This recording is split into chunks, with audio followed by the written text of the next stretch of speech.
Right now at 6, what we're learning about this weekend's officer-involved shooting in McDonald County. And after a few isolated storms yesterday and last night, we're going to dry out. We're still on the breezy side, though. Take a look at your forecast coming up. Plus, a grass fire in southwest of Joplin is contained after burning 2 acres, but hot spots remain. The 4 states' most watched news starts now. Good morning and welcome to the KWM Morning News. It's 6 a.m. I'm Samantha Walker. Hi, Chris Warner. It is now Tuesday, November the 18th. I almost did it. November the 18th. You are still on vacation. Man, it was a week ago today. I swore it was Wednesday. Everything I did a week ago today, I was doing the way I would do it if I was expecting it to be Wednesday and the next day to be Thursday. And then I woke up Wednesday and I didn't believe my alarm clock. So I looked at my phone and it said Wednesday. And I'm like, are you serious? It threw everything off last week, but it really is. It is Tuesday today. It is November the 18th. We had a few showers and storms. We had some isolated storms yesterday. Had some around midnight last night in the parts of northeast Oklahoma and back into southwest Missouri. We did have that one severe storm near Stockton yesterday afternoon. And I know I told you in the morning we weren't expecting anything, and that level 1 out of 5 risk wasn't even added until that storm intensified, because even the Storm Prediction Center folks didn't see anything that hinted at severe weather yesterday. So that's just that sign. Mother Nature will do what she wants, and we just kind of have to ride the waves with her. Yes. As for today, though, not bad. Going to be breezy. Start with the look outside downtown Pittsburgh. Again, we are cloudy really to start the day. Mostly cloudy for sure out there, but things will begin to improve for us. A live look from our camera at 7th and Range Line in Joplin, and the roads are still wet. Now, the storm, the rain kind of woke me up this morning. I was like, oh, there's an actual storm. It was one of those isolated ones we said could happen, and the roads are still wet from that, but of course, we'll eventually begin to dry out. MoDOT camera, 32nd and Range Line in Joplin, looking good as well. Still a bit on the damp side though. Our temperatures, so here's that cold front, and this cold front's not a super strong one, so it's not going to plummet our temperatures. In fact, we're not really going to notice much of anything other than this morning. We're back behind it. It's a little cooler. We got upper 50s, low 60s. Ahead of it, we still have temperatures into the mid to upper 60s. We've been close to 70 this morning. So that's why, with the cold front passing through, some of you may be a little slower to warm this morning, but eventually all of us will warm as we head later today. Because by noon, here's that front pushing on through. Ahead of it, we'll have southwest winds gusting, and then behind it, we'll have those northwest winds gusting upwards of 25. And we have clear skies rolling into the afternoon and early evening. But by late evening, around 8 o'clock or so, if you look close enough, you'll see them. The clouds will start to gradually increase once again across the area. Kids heading out the door this morning, about the mid-60s. Again, behind the front, though, at least this morning, you may be a little bit cooler than that. But most of us are still ahead of it, should be ahead of it through the morning. So mid-60s, we're going to be mostly cloudy, partly cloudy for lunch and recess, about 72. And same as the kids head home with those clearing skies. We're going to go upper 60s by 9, low 70s for those highs today, back into low 60s by 6 tonight. With those clear skies initially, northwest winds again gusting upwards of 25 miles an hour. Temperatures are going to be still above normal, and then we have those thunderstorm chances building back in late Wednesday into Thursday. We're going to go over those details with you here in just a few more minutes. Samantha? Chris, thanks. The 1039 fire near Seligman is now fully contained after burning 1,200 acres. Seligman Fire Department and U.S. Forest Service crews controlled the blaze at Mark Twain National Forest. No structures were threatened, and about 30 firefighters remain on scene to monitor hotspots. Officials expect to have this fire fully out by this afternoon. Another fire southwest of Joplin was contained yesterday, but some hot spots remain. The slow-moving grass fire burned about 2 acres on South Adele. Joplin and Reddings Mill firefighters responded, and no structures were threatened. Officials are reminding the public to use caution with outdoor burning, especially in dry conditions. And we're following up on the officer-involved shooting that sent 2 people to the hospital in McDonald County. The incident happened shortly after noon Sunday, just south of Powell on Highway E. Off-duty deputy Mike Hall found an abandoned stolen car on his property and identified himself. Authorities say the man he confronted pulled a gun, leading to an exchange of fire. Deputy Hall was shot in the leg and taken to the hospital. The other man was also hospitalized with multiple gunshot wounds and remains in critical condition. A McEwen, Kansas man is sentenced yesterday for the shooting death of his grandson. John Fox pled guilty last month to voluntary manslaughter and criminal discharge of a firearm in the case. The charges were reduced from second-degree murder as part of a plea deal. The victim, 28-year-old Ian Fox, had been shot to death in August of 2023 while visiting relatives in McEwen. A judge has sentenced John Fox to a little more than 6 years in prison. A section of South Indiana Avenue near 32nd Street in Joplin is closed due to road instability from sewer project work. Drivers should follow the detour in place until further notice. To be the first to see breaking news, weather, and sports, download the KOAM News app. It's available free of charge in the Apple App Store and the Google Play Store. Just search for the KOAM News app. While most children are thinking about what they want for Christmas, one 4-States preteen has spent the entire year focused on what she can give. KOAM's Kenny Foreman introduces us to Riley, a girl determined to make a difference alongside the KOAM Toy Box campaign. It's important to give back, just so everybody has a fun Christmas and it's just a nice Christmas. And it's helping lots of kids that don't have toys. Meet 11-year-old Riley Carson of Columbus. While Christmas may only come once a year, she's been hard at work over the course of the entire year in an effort to put as many smiles on kids' faces as possible. She's a bargain hunter, so she likes to find, she'll find a good sale or see something, and she's like, oh, the kids will love this. And so we get it and we put it back and we add it to the stuff that we can bring in later. Riley's grandfather works at Neptune Auto Care, one of several toy box partners where folks can drop off toys.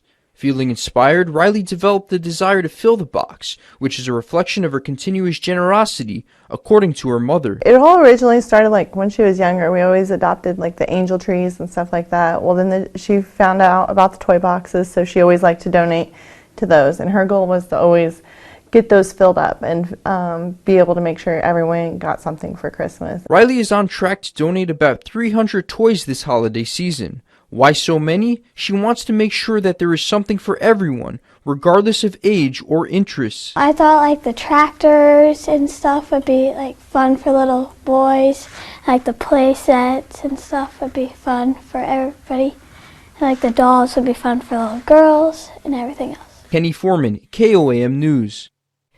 If you would like to join Riley in her donation efforts, you can scan this QR code to see where to donate toys. You can also visit KOAMnewsnow.com/toybox to learn more about the KOAM Toy Box campaign. That's a look at this morning's top stories and weather in our first 7 minutes. Coming up on the KOAM Morning News, FEMA Acting Chief David Richardson resigns amid criticism over his response to the deadly Texas flood in July. Plus, the House is expected to vote today on the Epstein Files Transparency Act with bipartisan support. And warm and windy conditions with some storms on the horizon. Chris has a look at your weekly forecast. You're watching the KOAM Morning News. We'll be right back. Topping Nation Watch, FEMA Acting Chief David Richardson resigned from his position this week amid criticism over his response to a Texas flood in July that killed over 130 people. Richardson was selected to lead FEMA on a temporary basis last May. A DHS spokesperson said that FEMA's current chief of staff, Karen Evans, will step into the acting administrator's role beginning in December. Millions in California are bracing for another round of severe weather after weekend storms left a wet and muddy mess. Heavy rain flooded roads and triggered mudslides up and down the state. Dozens in Southern California had to be rescued from rising water. The weather is blamed for at least 6 deaths statewide. Authorities are warning people to stay off the roads, but if they must travel, to be extra careful. Federal agents arrested dozens during Operation Charlotte's Web at job sites and parking lots in Charlotte over the weekend. The raid sparked protests in a city known for welcoming immigrants. Charlotte is the 5th U.S. city targeted. DHS says New Orleans is next. The House is expected to vote today on a measure to force the release of the Epstein files. It comes after President Trump changed his course and publicly urged Republicans to support the effort. Bradley Blackburn has more on what could happen next. I think it'll be a large hotel. In Washington, the House is expected to vote today on the Epstein Files Transparency Act, and it's expected to have at least the two-thirds majority needed to pass. I think the public has the right to know. This isn't about President Trump. I mean, this is about women who are seeking justice and finally getting it. A bipartisan group was already pushing toward this vote when President Trump Sunday changed his position and said he now supports releasing the files, though he still says the Epstein issue is a hoax. It's really a Democrat problem. The Democrats were Epstein's friends, all of them, and it's a hoax. The whole thing is a hoax. Questions about the president's ties with Epstein were renewed last week after the release of emails from the late convicted sex trafficker and one-time Trump friend. The president has said they had a falling out more than a decade ago, and he had no knowledge of Epstein's crimes. If the measure passes, it would go to the Senate, where the majority leader hasn't yet promised to take it up. Monday night, the words "release the files now" were projected onto the Justice Department, and some lawmakers are concerned that the president's push for new investigations into the Epstein case could limit what's released. They may be trying to use those investigations as a predicate for not releasing the files. Some survivors of Epstein's abuse are expected to speak outside the Capitol Tuesday morning ahead of the House vote. Bradley Blackburn, CBS News, New York. Among the most outspoken Republican lawmakers in favor of releasing the files is Georgia Congresswoman Marjorie Taylor Greene. She says she's received threats since coming out in favor of releasing the files. Well, still to come, Disney releases the first trailer for live-action Moana, with Dwayne Johnson reprising his role as Maui. The movie arrives in theaters July 10th of next year.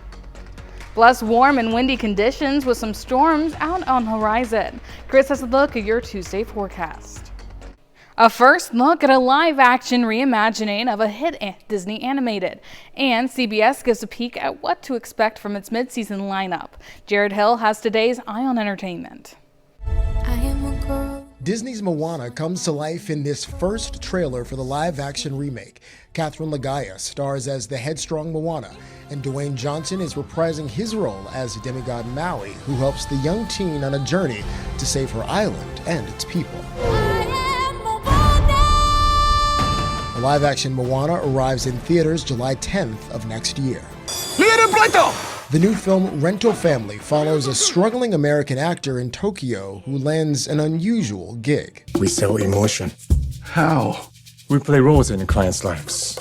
Parents, siblings, boyfriends, girlfriends, best friends, and help them connect to what's missing. Philip, played by Oscar winner Brendan Fraser, starts working with a Japanese rental agency as a stand-in family member for strangers, helping him learn to form genuine connections beyond the performance. The guy does have a sincere heart, and he doesn't know the voyage of discovery that this screenplay will take him on until he starts working with the clients. Rental Family, a heartwarming drama comedy, hits theaters this weekend. Here's something to look forward to on CBS and Paramount Plus. Yellowstone spinoff Why Marshals is coming to Sundays starting March 1st. Also new in the mid-season lineup, Padma Lakshmi's new cooking competition, America's Culinary Cup, drama CIA, and true crime series Harlan Coben's Final Twist. I'm excited to... Survivor is also back with a milestone 50th season. Everything will be available on CBS and the Paramount Plus app. That's your Eye on Entertainment. Jared Hill, CBS News, New York. Well, what a lot of things to look forward to. And now here's Chris with a quick look at your forecast. Yeah, we've got clouds out there this morning. You can see a little daylight, though, from our camera in downtown Pittsburgh. We will clear out today, and then we're watching storm chances later this week. A full look at your forecast when we come back. Time now, 6:19.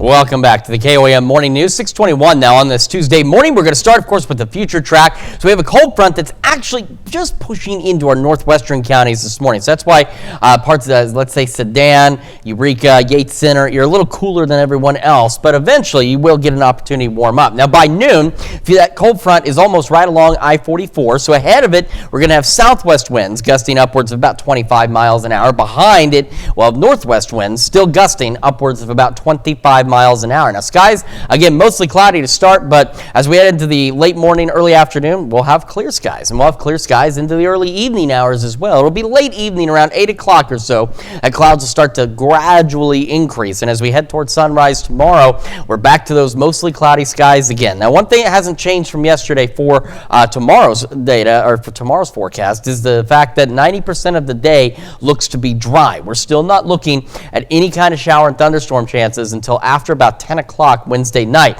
They do start off somewhat isolated, but should pick up in coverage as the evening progresses and we head into the very early morning hours on Thursday. And something I want to talk about very quickly. Yesterday, we spent all morning saying we didn't have any severe risk areas highlighted. We didn't. But then we got that severe thunderstorm warning near Stockton yesterday afternoon. And then around that same time, the Storm Prediction Center added that level 1 out of 5 risk.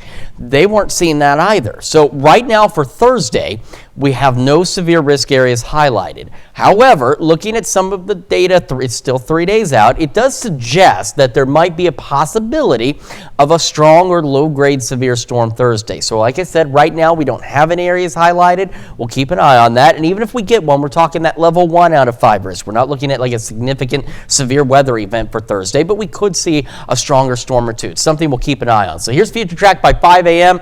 and you can see showers and storms continuing to increase in coverage across the area.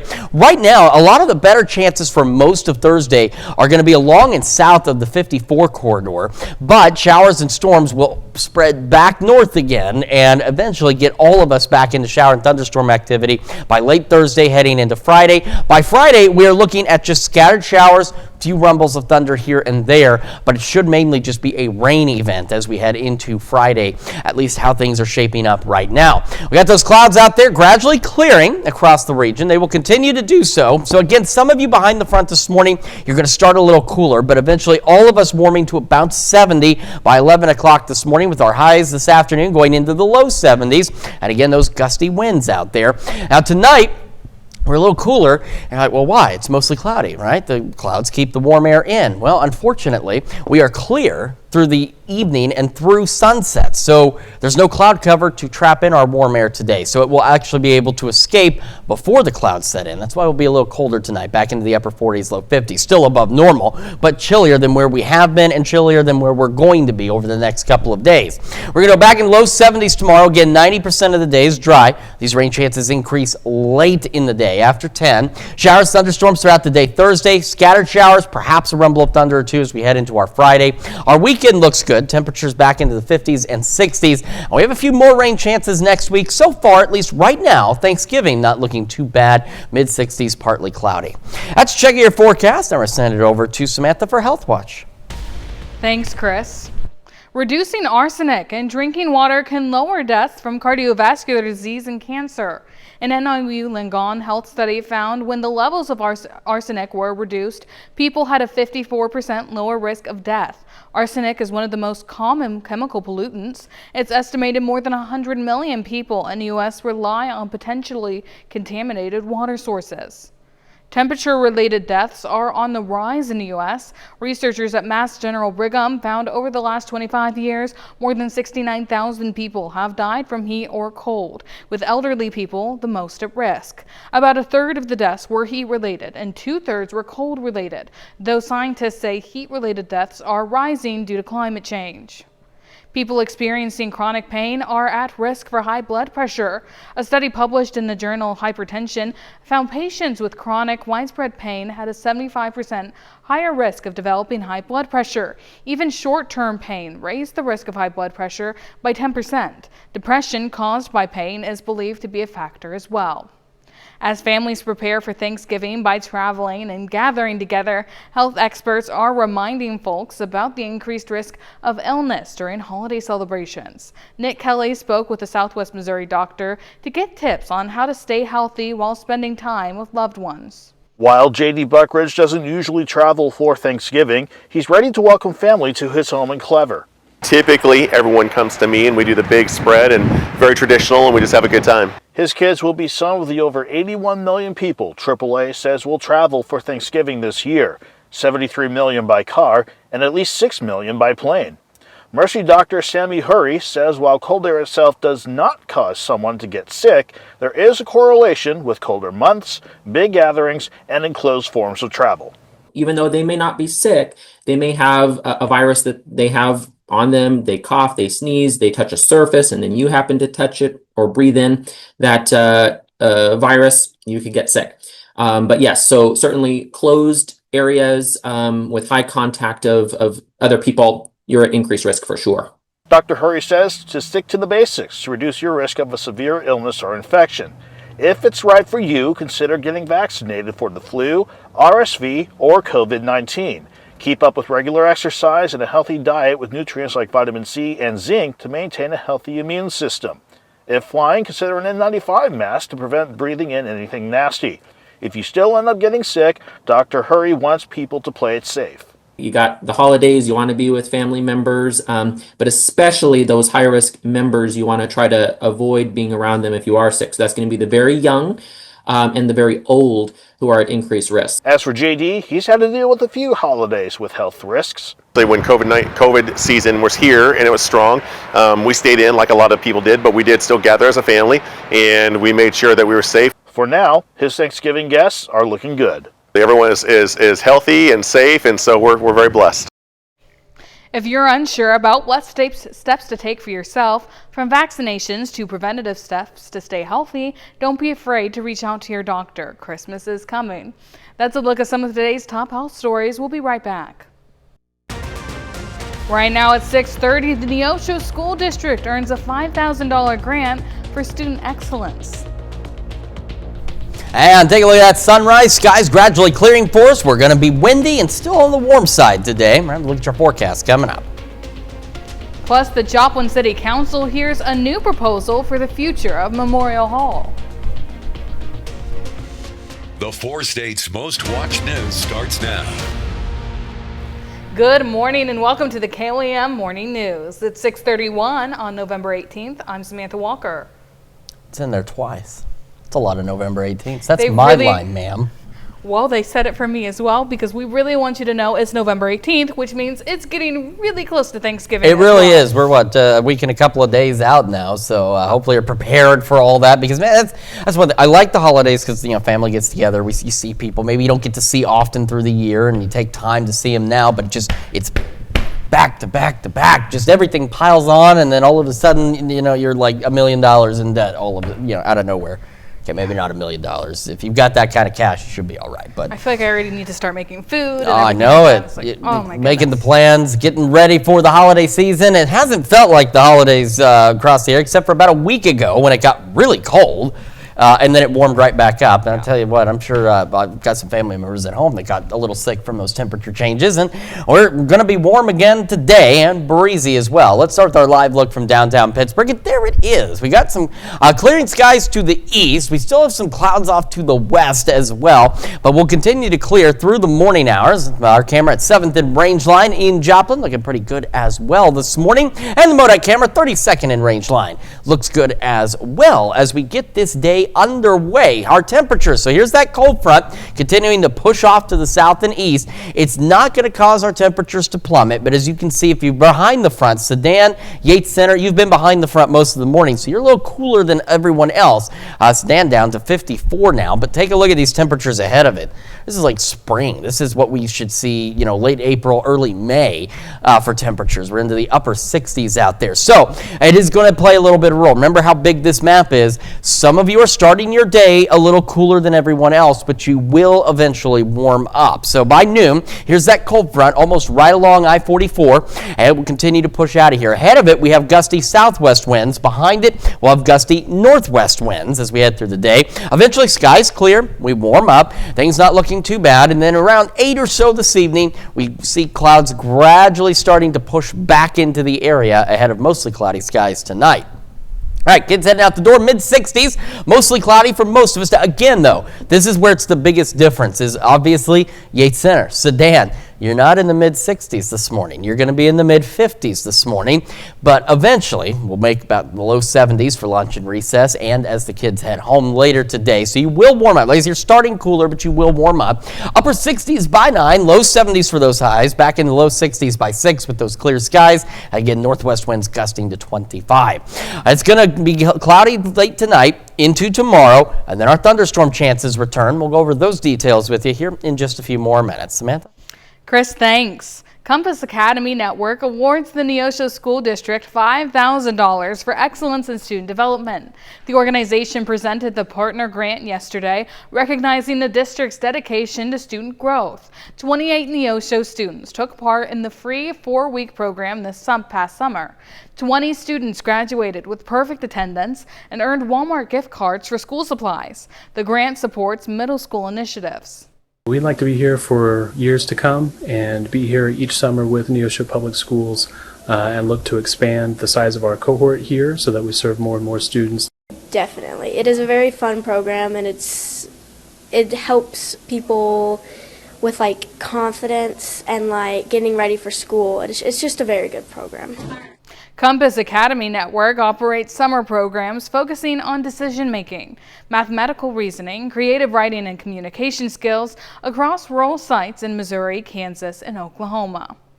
Joplin YMCA is opening a public campaign to raise the $2.5 million needed for the facility facelift. And we've raised a significant amount of money towards the campaign. So we've hit beyond that 70 to 80% right now.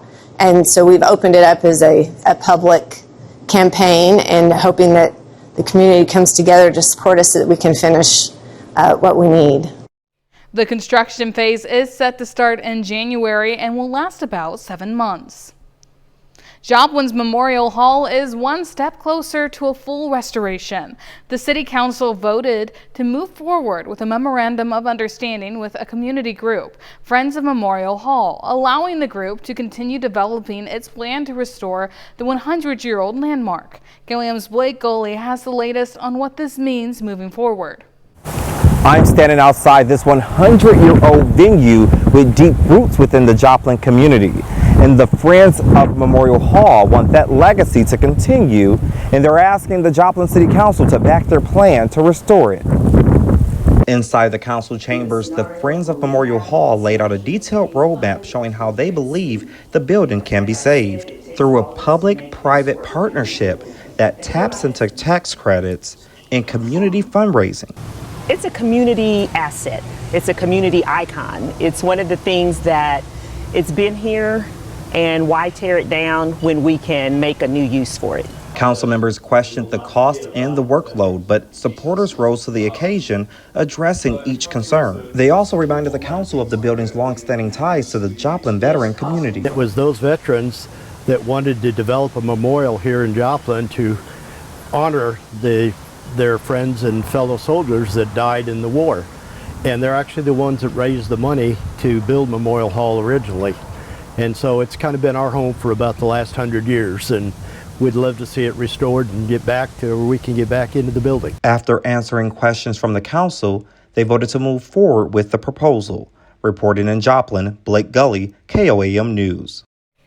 Yesterday's approval is just one step in what could be a long process to bring the building back to life. For a full breakdown of the group's restoration plan, you can find those details on our website, KOAMnewsnow.com. Well, that's a look at our top news stories coming up this half hour on the KOAM Morning News. Coming up, airports nationwide resume normal operations after 10 days of reduced flight schedules. Plus, a record 81.8 million Americans are expected to travel this Thanksgiving, with nearly 90% hitting the road by car. We'll have the latest. You're watching the KOAM Morning News.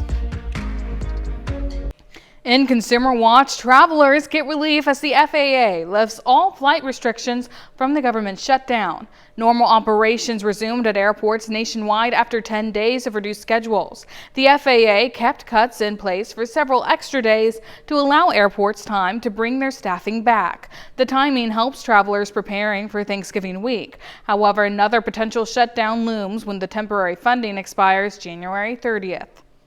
This Thanksgiving, a record 81.8 million Americans are expected to travel, with nearly 90% of them hitting the road by car.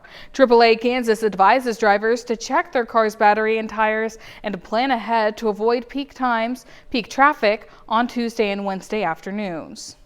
Someone out there is almost $1 billion richer, before taxes, of course, after Friday night's Mega Millions drawing. It's the largest jackpot in Georgia history and the 8th largest in nationwide Mega Millions history. As Dave Malkoff reports, the road to riches is sometimes measured in miles. Here's an interesting fact about this particular lotto win. Did you know the numbers are actually drawn at this television studio in the heart of Atlanta? But the numbers somehow were picked by a person at a lottery terminal at a grocery store not too far from here. Let me show you how close they are. Driving on these Atlanta streets and highways, the distance is 41 miles between the lotto drawing and the Publix supermarket where the nearly $1 billion ticket was sold. It is the largest jackpot in Georgia history, the 8th largest nationwide in Mega Millions history. And here we are at the grocery store where that winning ticket was sold. It only took me about 45 minutes to do that drive. $980 million. That is a record breaker here in the state of Georgia, but it's also a state where the winner who bought the ticket here doesn't have to identify themselves. Dave Malkoff, CBS News. Ford Motor is teaming up with Amazon to let dealers sell certified used vehicles on the e-commerce platform. Shoppers can schedule a time to pick up their purchase in person. Ford says the program will debut on Amazon Autos in Los Angeles, Seattle, and Dallas, and other locations will be added over time. Shares of South Korea's Pinkfong company, maker of the viral Baby Shark song, soared in their market debut Tuesday, trading as high as 61,500 won per share, more than 60% above the initial public offering price of 38,000 won. Pinkfong, which popularized Baby Shark through its 2016 YouTube video, now the most watched on the platform, raised 76 billion won, or about $52 million, with the IPO priced at the top of its target range. A recent analysis from the Bank of America Institute shows that a growing share of lower-income Americans are struggling to get by financially as their wages fail to keep up with inflation. It says roughly 29% of lower-income households are living paycheck to paycheck. That's up slightly from the past 2 years. And the Consumer Product Safety Commission announced the recall of certain Trek and Electra branded bicycles with coaster brakes and replacement rear wheels with those brakes. The agency says they can fail to engage, resulting in the rider losing control, posing a crash hazard. To date, no injuries have been reported. That's it for Consumer Watch, and now here's Chris with a quick look at your forecast. Yeah, we've got some clearing skies out there this morning, leading to a pretty nice sunrise. Still some clouds that have to push through ahead of a cold front. The skies will clear as we roll into the afternoon hours. We're warm and breezy today, and then rain chances return as we go into late tomorrow night. Details and your full forecast, as well as birthdays and anniversaries when we come back. Time now, 6:44. All right, time now for some Tuesday birthdays and anniversaries in the 4 states, and we are going to start in Pittsburgh with Brinslin Sexton, celebrating birthday number 3. And I probably said that wrong. I bet it is Brinklin Sexton, celebrating number 3. Very happy birthday to you. Well, also in Pittsburgh and also celebrating birthday number 3 is Benson Leitch. So happy birthday to Benson. Well, the party is in Pittsburgh today. Another Pittsburgh birthday. This is Hunter Jameson celebrating birthday number 5. Happy birthday, Hunter. And in Chanute, Jackson C. is celebrating birthday number 5. Happy birthday, Jackson. And then Iola, Zariah Johnson celebrating number 7. Happy birthday. And in Fort Scott, Roland Ratcliffe is celebrating birthday number 10. Happy birthday, Roland. And we've got Kyron Kegler in Fort Scott as well, celebrating birthday number 15. Happy birthday, Kyron. And Garrett McRoberts is celebrating birthday number 16 in the Otishe. It says, "We love you, Mom and Dad." Happy birthday, Garrett. And in Pittsburgh, Roman Hurlbert celebrating birthday number 21 today. Happy birthday, Roman. And in Frontenac, Sydney Frankenberry is celebrating birthday number 22. It says love from your family and friends. Happy birthday, Sydney. And in Thayer, we've got John Pack celebrating birthday number 70. Happy birthday. And in Quapaw, Diane Vickers is celebrating birthday number 70. Happy birthday, Diane. And Derek DeLange celebrating another year wiser over in Girard. Happy birthday. And in Joplin, Nikki Oliver is celebrating a very happy birthday. It says, love you, sis, from Jill and Piper. And in Columbus, Tracy Clugston celebrating a birthday today. Happy birthday, Tracy. And Kevin and Carly Clower are celebrating today. A very happy day for them. And Jeffrey Westervelt also celebrating as well. So a very happy birthday to, that's a really long list. And like I said, we love those long lists. And if you would like to celebrate with us, Samantha has information you need to know. Yes, we love celebrating with you, so make sure to send all of those birthdays and anniversaries, as well as the photos you would like to include to that email you can see on your screen. It's birthdays@koamnewsnow.com, but make sure you pay attention to that deadline so we can make sure we get it in plenty of time and be able to celebrate with you on your special day. Of course, very important information there, and some information you need if you're traveling this morning. We have some fog. Take a look. One of the usual offenders here, Iola. I almost walked right into this wall.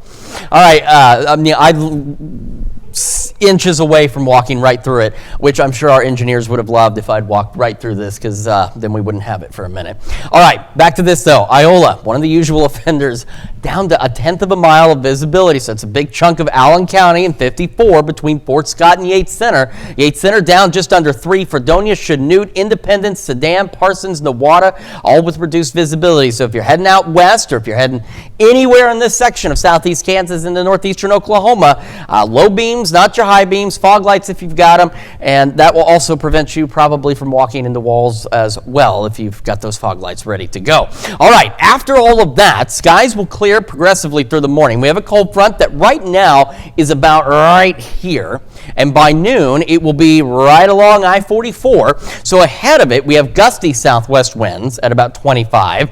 Behind it, northwest winds still gusting upwards of 25. Now, with that said, this is a pretty big area that we cover. We've talked about that on this map before.